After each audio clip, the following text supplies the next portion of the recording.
ဖေထမင်းစားလို့ရပြီအော်အေးငါသမီးလေးဟောဖေဒီကြက်သားကြော်တွေကဖေတယောက်တည်းပဲတွက်နော်သမီးတို့ကခွဲထားတယ်အကုန်စားပြင်းနော်ဟောဗျာငါသမီးတို့လည်းတခါတည်းအတူတူစားလိုက်တော့လी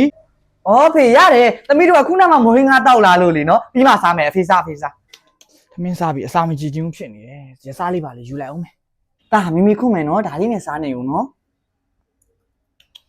ဟောဗျာငါသမီးတို့ထမင်းစားနေပြီဘာတွေနဲ့စားနေတာတော့ရှင်ဖေငါသမီးပြောတော့ကြက်သားကြံသေးတယ်ဆိုကလေးကိုဘာတွေနဲ့ကျွေးနေတာတော့အော်အဖေရဲ့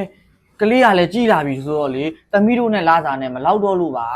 ငါသမီးရဲ့မလောက်လို့ရှင်ဒန်းလူတူစားမှာပေါ့အဖေတယောက်တည်းတော့အဲ့လိုခွဲကြကောင်းတာတွေကြီးမစားနိုင်ပါဘူးအော်သမီးတို့မှာအဖေတယောက်ပဲရှိရလေအဖေကိုတော့ကောင်းမွန်လေးကျွေးချင်ပါတယ်သမီးတို့ကဖြစ်တယ်လို့စားလို့ရပါတယ်ဖေရဲ့အဲ့လိုဆိုတော့လေနောက်နေ့အဖေထမင်းမစားရုံမရှိတာပေါ့သမီးအဖေရဲ့အဲ့လိုတော့မလုပ်ပါနဲ့နောက်အဲ့လိုမလုပ်နဲ့နော်သမီးမိသားစုဆိုတာမရှိအတူရှိအတူပဲဝင်းမြစားတော့ရမှာသမီးလေးရဲ့ဟုတ်ကဲ့ပါဖေရဲ့